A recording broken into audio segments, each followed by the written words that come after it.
Thank you. Are we okay with the sound? You can hear me?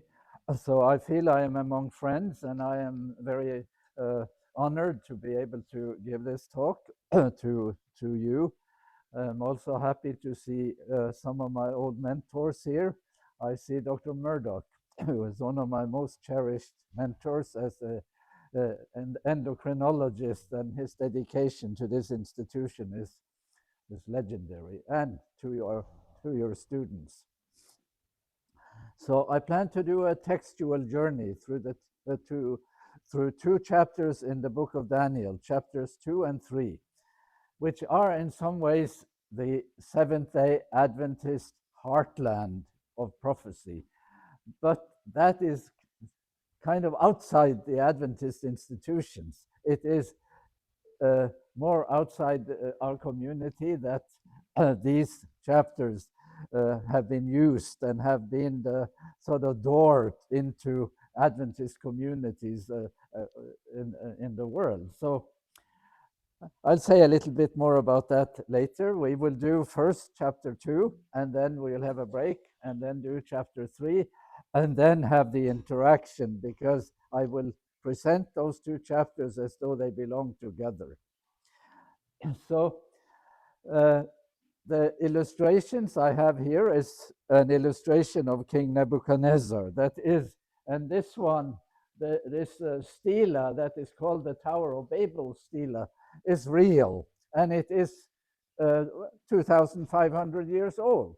It is was in possession of an entity where there was Norwegian ownership for a while, and now I have been told that it is back in Baghdad, where it belongs. It has been returned to the Middle East. So let's begin by reading a little text here, and then I will comment in between here. So starting in chapter 2, in the second year of Nebuchadnezzar's reign, Nebuchadnezzar dreamed such dreams that his spirit was troubled and his sleep left him. So we're right in the thick of it here, but Nebuchadnezzar is the great builder of Babylon, and someone who was in an expansive imperialistic endeavor, you might say. He ruled for more than 40 years. He did conquer Israel or Judah, and he destroyed the temple, and he took captives that he brought back to Babylon, and that is part of our story.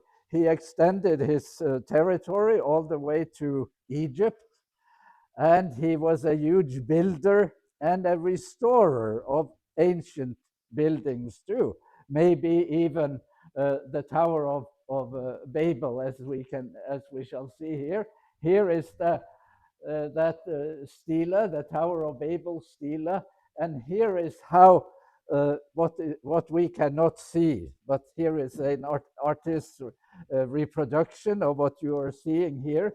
This is the king in a worshipful posture, and here is that Tower of Babel structure that is actually in that stela, in that stone representation, and this was an older construction that may have been restored by this king. So he is a real person, and we are not having to make up that part, as it were. And now he has had a dream, and he is awakened in the morning, and he is troubled. So just another thing about Babylon, since I have a kind of a back channel to that part of the world. I have studied in the Middle East. I was a student at Middle East College in Beirut, Lebanon. I met my wife, Serena, in Beirut, and she grew up 100 kilometers north of Babylon, and her church in Baghdad would have church picnics to Babylon, from Baghdad to Babylon. And here we have the Ishtar Gate in Berlin, and you can see on Serena's facial expression that she's really, really proud of the proud of it. You know, like, oh, this is my stuff. This is my culture. This is my history, as it were. And yes, Nebuchadnezzar was the king who made Babylon great again, and that was his aspiration. It had been great 1,000 years earlier under the king Hammurabi, who is known as the great lawgiver of antiquity. So these are the connections to that time. Then the king commanded that, by the way, my illustrations here are taken from more classical illustrations in books of that are old, maybe 500 years old, maybe older. A few of my illustrations will be 1,000 years old in pictorial editions of biblical books, Revelation and Daniel especially. So then the king commanded that the magicians, the enchanters, the sorcerers, and the Chaldeans be summoned to tell the king his dreams. So they came in and stood before the king. And let me just highlight two words here, two verbs here, to see what kind of authority or figure we are dealing with. So the king commanded, and the king summoned. So that's stuff you can do when you have authority, when you have expectations, when you expect compliance. This is not collegial. This is not sort of by consensus. This is by royal will. The king exercising his will or his authority over other people. And the king said to them, I had a dream, and my spirit is troubled to know the dream. And this translation actually gives us, cues us in. Did he want to understand what he had dreamt, or did he want to know what he had dreamt? And this translation suggests he couldn't remember it. That is already part of it, and we know that part of the story from hearing it many times. The Chaldeans said to the king in Aramaic, and just a note on that, we won't pursue it, but the book of Daniel is written partly in Hebrew and partly in Aramaic, both of them Semitic languages, and there is a huge scholarly debate or interest in why that is so, why partway through the book you switch from one language to another. But that will not be part of our our exposition. They said to the king in Aramaic, O king, live forever. Tell your servants the dream, and we will reveal the interpretation. So you have a division of labor here.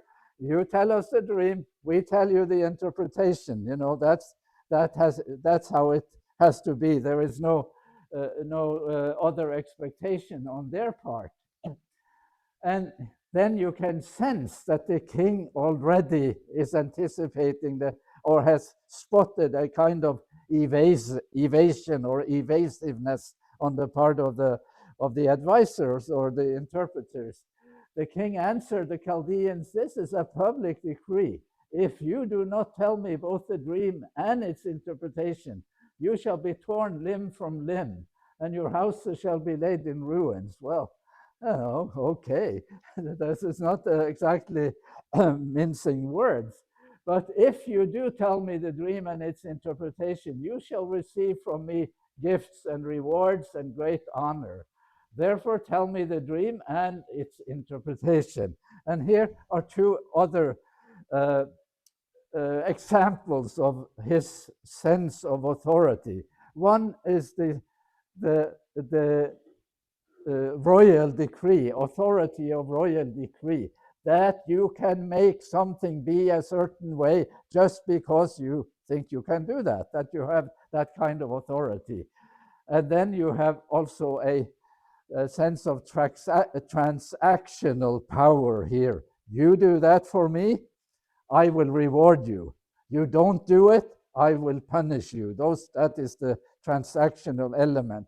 And I have put in parentheses that there are illusions here, both the illusion of royal authority, or what that can bring about, and the illusion of transactional authority, because maybe those things, even if you even if you project it, it may not happen. And here is a tablet, and I suppose if I ask Larry Garrity to come up here, then he could find the name Nebuchadnezzar on this tablet somewhere, but I'm not going to impose on him right now. So they answered the second time, let the king first tell his servants the dream, and we can give its interpretation. And here it's almost like, wait a minute, that they are expecting that they can sort of talk him to sense, make him more reasonable. So they are it's a kind of little bit childish, maybe, that they have to repeat it that way.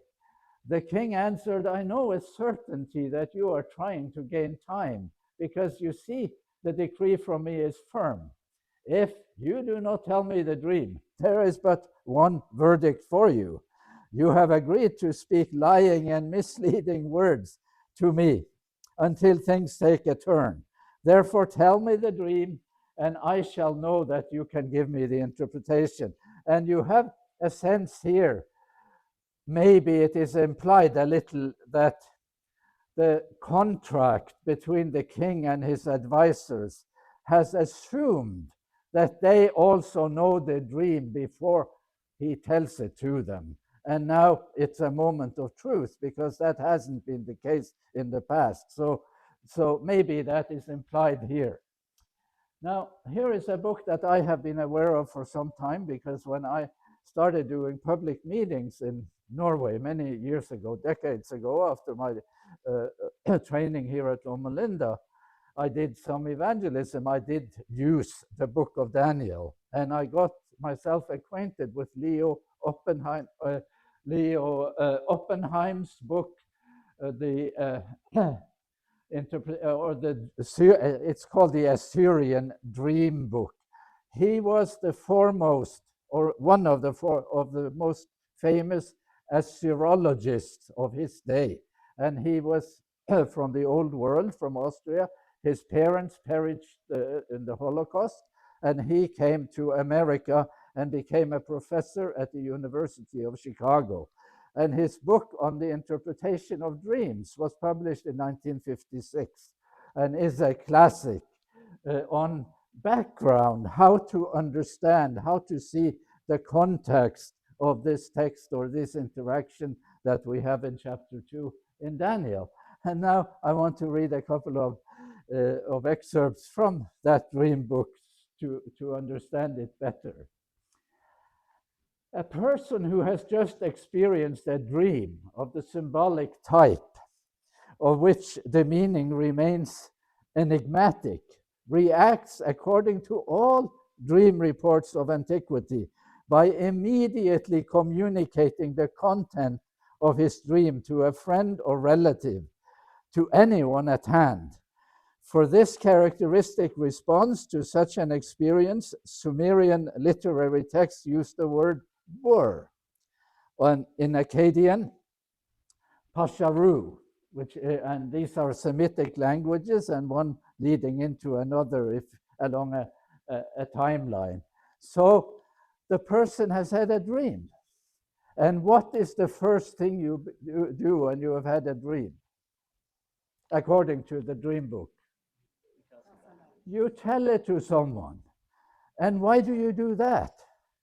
Because the dream might represent an enigma, something mysterious, and that mysteriousness of the dream feels threatening. So the dream needs to come out, as it were. First thing is to tell someone the dream. That's what he says here. And then reading on, the message of such a dream does not, once it is understood, pollute the dreaming person, whatever its content may be, only as long as it remains enigmatic. is it dangerous? The interpreting is therefore a necessity, not performed primarily for the sake of establishing the content of the dream, but intended to rid Pasharu, the patient, of the impact of the enigma. Dreams were then, as today, interpreted for therapeutic reasons. So maybe we will look a little more kindly on Nebuchadnezzar when we see how insistent he is on getting to know the dream. He feels threatened by a dream he doesn't know. Just getting to know the dream is a kind of relief. So that is part of the dynamic or the background here. And before I read this, I thought, well, how unreasonable can you be? You know, the king. But now there seems to be an existential threat to him by the fact that he doesn't know the dream. I think we get that.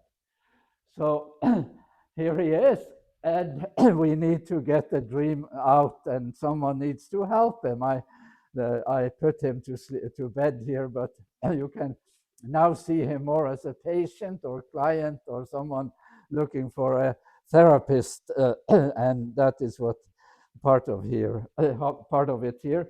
And here is more background also by Leo Oppenheim on a classic called Ancient Mesopotamia, Portrait of a Dead Civilization. The Chaldeans answered the king, "There is no one on earth who can reveal what the king demands. In fact, no king, however great and powerful, has ever asked such a thing of any magician or enchanter or Chaldean. The thing that the king is asking is too difficult, and no one can reveal it to the king except the gods, whose dwelling is not with mortals." Now, for someone who is expected to be subservient and who is used to being under command and is used to being summoned and is used to saying, "Yes, sir, yes," you know, whatever it is to deliver, this is quite assertive. This is quite, "You can't do this to us. It's unreasonable. It's unprecedented. It's never happened before."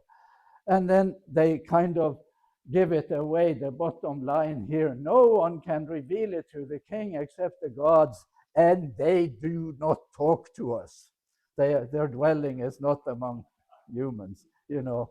So maybe all these dreams have been on the assumption that the gods do talk, and then suddenly maybe they don't. You know, that could be the possibility here. So here is how he lays it out then about the process for dealing with the dream in the Assyrian dream book. All this forces us to assume that the Sumerian Bur, as well as the Akkadian Pasharu, can be used to render A, the reporting of one's dream to another person, B, the interpreting of an enigmatic dream by that person, and C, the dispelling or removing of the evil consequences of such a dream by magic means. Once you know what it is, now what do we do about it? Can one do something? That is part of the passage, of the passage, or of the expectation, you might say. This state of affairs shows patently that all these activities are functionally identical, their common purpose being cathartic, you know, that it is therapeutic, it is to find some kind of relief, knowing the dream, interpreting the dream, and then managing the dream, whichever way it went. So we have a problem here, don't we? We have this problem because he cannot report the dream. So there is an impasse there. There is a conundrum or a block for the king. What I'm saying then is that it isn't just royal abuse of authority that we see here. we also see a person who has existential angst, who has anxiety over it. It's driven by that too. He feels existentially threatened.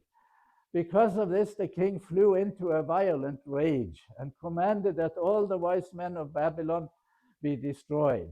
The decree was issued, and the wise men were about to be executed, and they looked for Daniel and his companions to execute them, because they are part of that group of people who would be called on to solve the type of problem we have here. And then you see Daniel as a kind of calming influence, a kind of person who is in command of himself, who doesn't panic, as it were. You can see that he is a what should I say, circumspect, calm person. Then Daniel responded with prudence and discretion to Arioch, the king's chief executioner, who had gone out to execute the wise men of Babylon. He asked Arioch, the royal official, why is this decree of the king so urgent? And now we could say, well, the king is telling him the things I have just told you. This is why one needs to know this dream. Arioch then explained the matter to Daniel.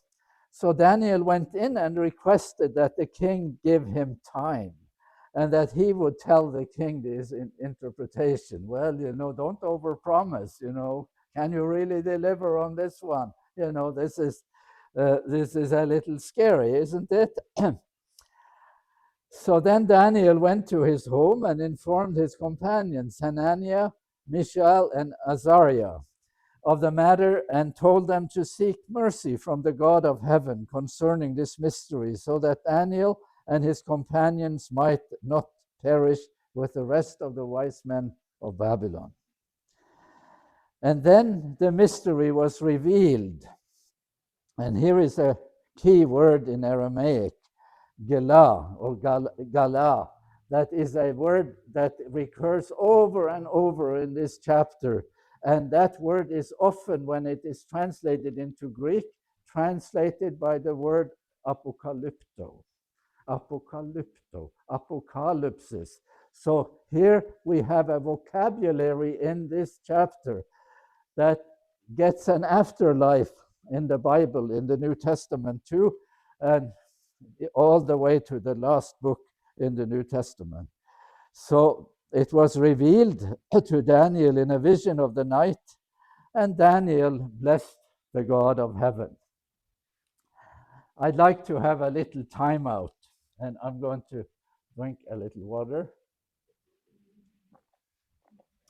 and say a couple of things about dreams then and now, and the concept of revelation, because those are key elements here that could be of interest to us. So here is a person close to us in our time, Sigmund Freud, who is a significant contributor to the way we think about life in our time. And he is a leading figure in psychology, in psychiatry, and in some ways his conception of human life and of our minds, even if we disagree with him, and I disagree with him on some points, even if we do that, the concepts we use, whether agreeing or disagreeing with Freud, are Freudian concepts. So he has sort of taken command even of our concepts and vocabulary. We talk in Freudian terms, even if we don't agree with him. And what is the main sort of basic Freudian conception of humans? I heard this by a psychiatrist who taught me psychiatry as a freshman medical student here. And at that time, I was a Christian fundamentalist. So I disagreed with him. I just had a hard time accepting some things he said. But I have changed my mind now. I'm totally in agreement with him. I'm not quoting him verbatim, I'm but just saying the Freudian concept is that we are opaque to ourselves. We are not transparent, not just outwardly. We are not even transparent to ourselves. There are hidden things. We do certain things. We don't always know why. We argue for a certain point of view. We try to make it seem rational. Maybe it is, maybe it isn't. The notion of being opaque to ourselves is Freudian. But Freud is also an interpreter of dreams. So he joins two other Jews that are biblical figures as Jewish interpreters of dreams: Joseph in Egypt and Daniel in Babylon, and Sigmund Freud in Austria. And, he ended his life in London in 1939, fleeing the Nazis. Our scientific, so this is the book, The Interpretation of Dreams from 1899. And I have read it, and Freud is an excellent writer. It is so compelling what he does, and so persuasive, so bewitching almost. Even so, you have to say, well, maybe that is true, maybe it isn't. You don't turn off your critical faculties. Here is a couple of excerpts. Our scientific consideration of dreams starts off from the assumption that they are products of our own mental activity. So the dream comes from here. But the dream in the book of Daniel does not come from here. You see the contrast, the way that could be relevant, because the dream in the book of Daniel is perceived as though God is communicating with him. So let's see some more. So many countries. I have a huge collection of Freud stamps, digital Freud stamps from all kinds of countries in the world. This one is Austrian because they took him to heart and claimed him in modern times, even though he had to flee his home country flee from his life for his life. So he was Austrian. When the work of interpretation has been completed, we perceive that a dream is the fulfillment of a wish. That is also very basic and stable element in Freud. Does it work for the dream in Daniel too? We are not in general in a position to interpret another person's dream unless he is prepared to communicate to us the unconscious thought that lies behind the content. So Freud, like Nebuchadnezzar, there is a similarity there. You need to tell us what you dreamt. And now Freud can do one better than in the book of Daniel on that one, because Freud kind of knows what you and I dream. So he can say, maybe you dreamt that. Maybe that was what you dreamt. He can suggest ideas. And that element is a risk factor in Freudian interpretation of dreams, the suggestibility, the planting of things. Maybe you did dream that, maybe you didn't. So enough said about that. It will no doubt have surprised all of us to be told that dreams are nothing other than fulfillments of wishes. And again, does that work for the dream in Daniel too? Probably not. That seems not to be part of it. Okay, the concept of revelation. We begin here with two figures, God and Nebuchadnezzar. And I'm just schematizing this just to lay it out a little. So there is a communication from God to Nebuchadnezzar. That is our assumption. But it doesn't go very far because Nebuchadnezzar can't remember the dream. So it is as though there was no communication. When you can't remember it, then maybe, did it happen? Didn't it? So we need a third person here. We need Daniel. So he enters the picture. And Nebuchadnezzar, he contacts or There is contact between him and Daniel, and a requirement that Daniel somehow is going to help him know what happened at that level. So then Daniel and his friends, they contact God, and God answers, and God tells Daniel, a third person, what he had initially told Nebuchadnezzar. So now there is contact between Daniel and Nebuchadnezzar, and here is the concept of revelation here then, in a very schematic way.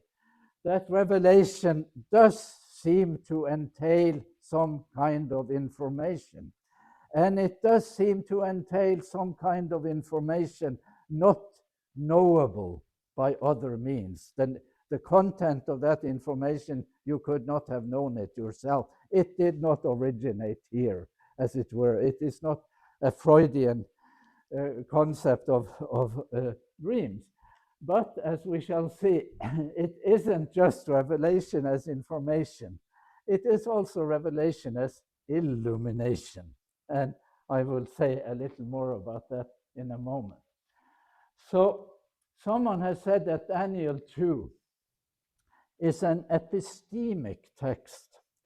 It deals with the science of epistemology, which is one of the most crucial sciences in our time. It is maybe the most critical issue in modern life is, what do we know? What can we know for certain? What is the character of our knowledge, as it were?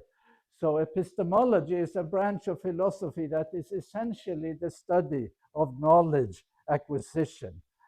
Freud is one person to weigh in on that. And the other person who weighs in on that even more is Immanuel Kant, who lived 100 years before Freud.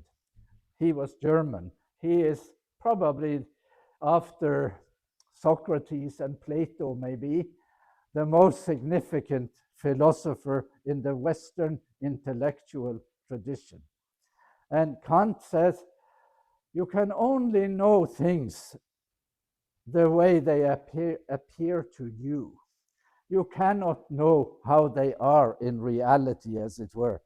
And Kant was very skeptical of the idea that there is knowledge that is given to us by God.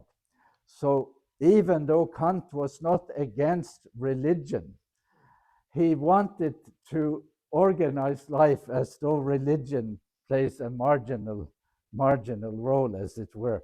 So Kant and Freud will sit at the epistemological table that you and I are sitting around in our time. Kant and Freud and Daniel.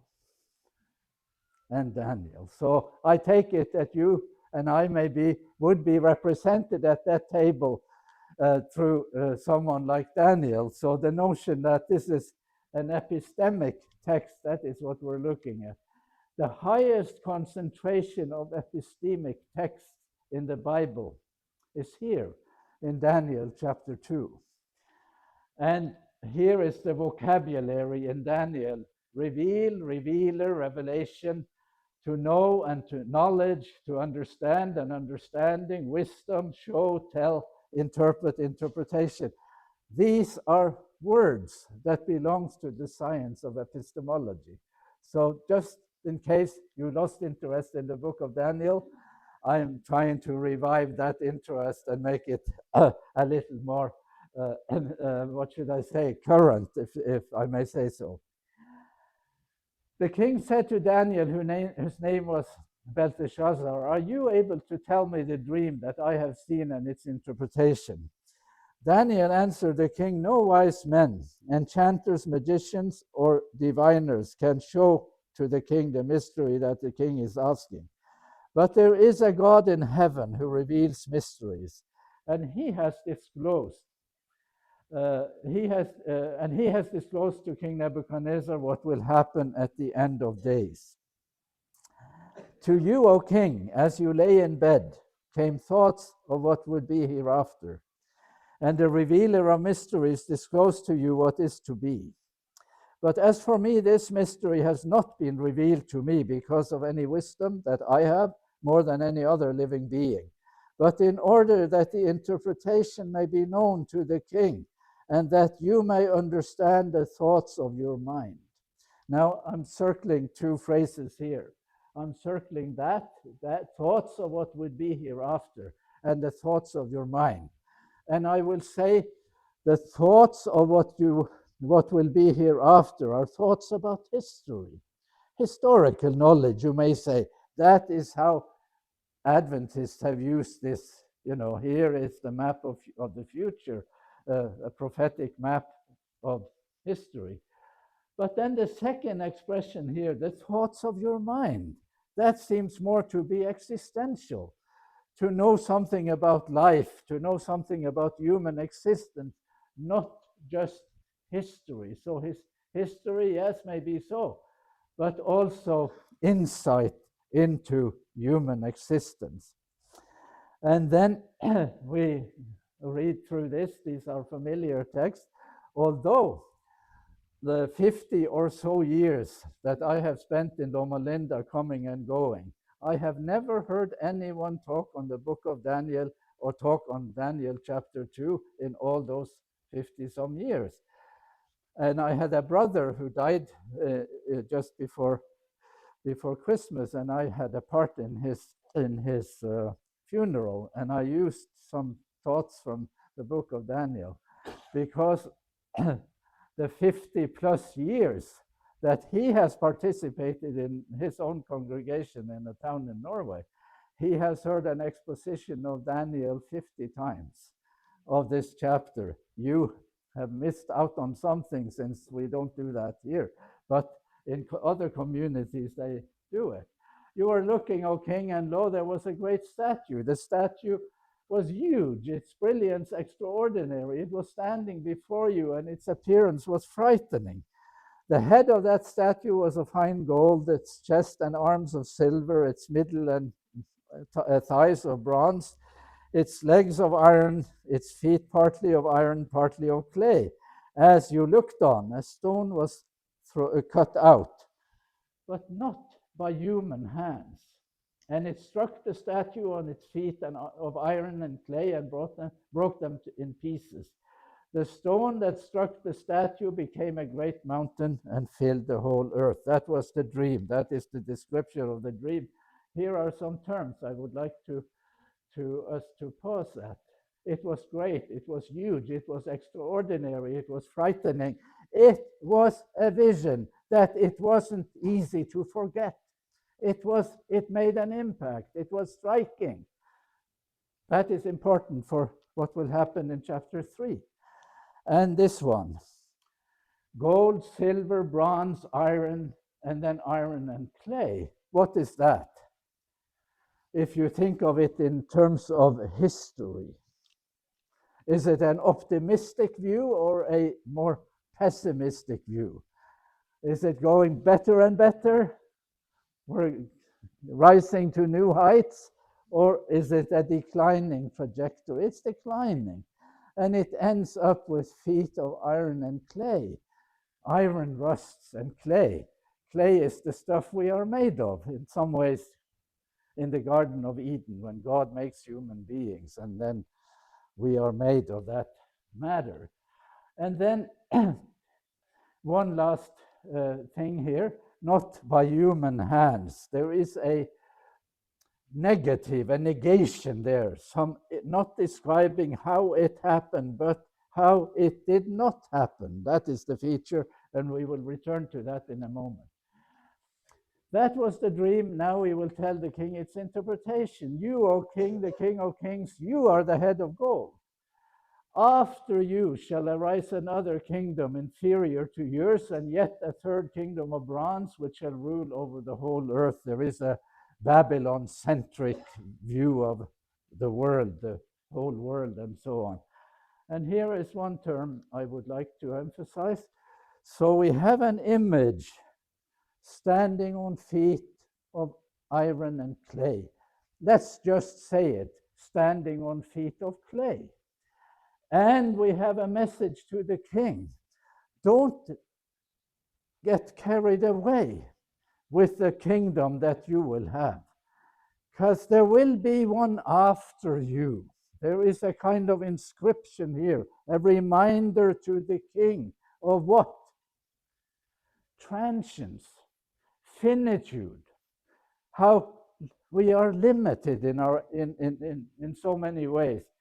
That's part of it. And then continuing here in chapter 2, and in the days of those kings, the God of heaven will set up a kingdom that shall never be destroyed. It will last, it will not be transient, nor shall its kingdom be left to another people. There will not be another one after it. It shall crush all these kingdoms and bring them to an end, and it shall stand forever, just as you saw that a stone was cut from the mountains. There it is again, not by hands.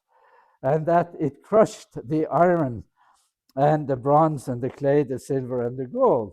So there is what will perish and what will last. And here I will use a medical concept here, just because in medicine we ask a patient, let's say that the patient came in with chest pain, and we asked the patient, do you have chest pain when you walk up a hill or a flight of stairs? And the patient says, no, I don't have that. We call that a negative. We call it a pertinent negative, because patients can have chest pain when they walk up a flight of stairs. So that was useful to know that the patient didn't have chest pain in that connection. And then we can say to you, here is Mickey. So do you wake up with chest pain in the middle of the night? He doesn't. Anyway, I'm leading it on here. Most likely, that type of chest pain I just described is coronary chest pain. And to know that the patient did not have that symptom is important to limit our diagnoses or our diagnostic options. So it's the same in this text. When the text says, it was not done that way, it was not by hand, we should consider that a pertinent negative. I'll do this quickly. Here in Aramaic and in the Greek translation, and because the phrase occurs twice, dila biyadin and ano heron in Greek. And the translation of that phrase is without hands, handless, without hands. And then you see the NRSV translating one place, it was not by human hands. So who did it then when it wasn't by human hands? It was God, right? It's a contrast of agency. But the phrase isn't saying human hands. The phrase in both places says not by hands. And hand here, so I'm translating it here for you, saying that what is said to be not by hands is not only a contrast of divine and human agency. You follow me?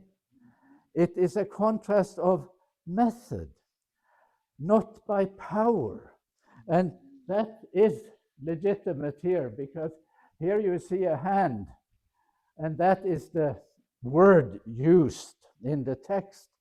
But the metaphoric meaning of that word in Hebrew and Aramaic, yad, is the word for power. So when a text in the Bible wants to say it was by power or it wasn't by power, it will say it was by hand or it wasn't by hand. You see that it is also in chapter 12.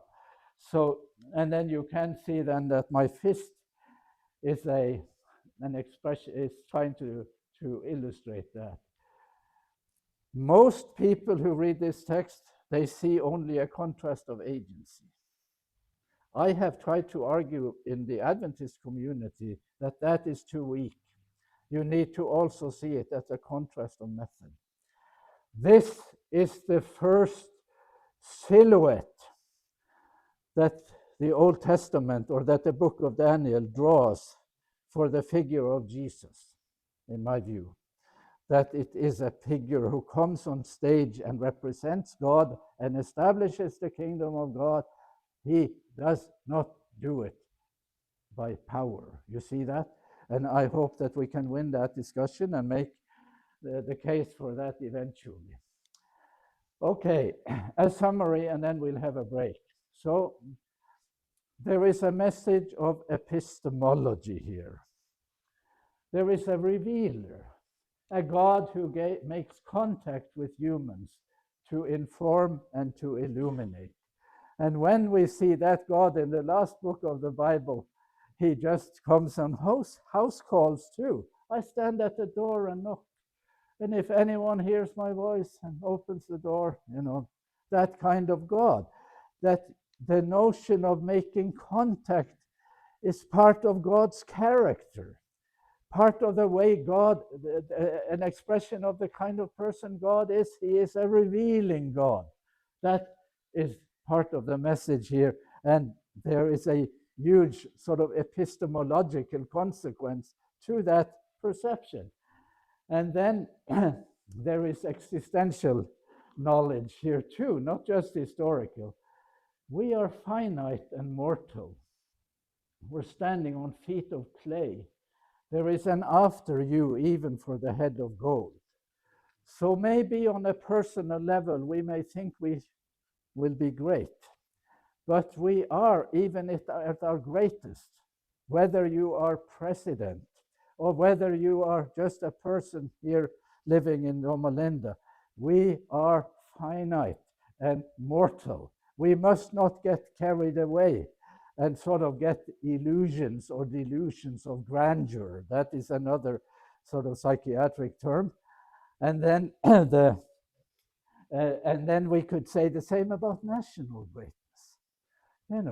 For national greatness, there is also to Nebuchadnezzar the message: you are the head of gold.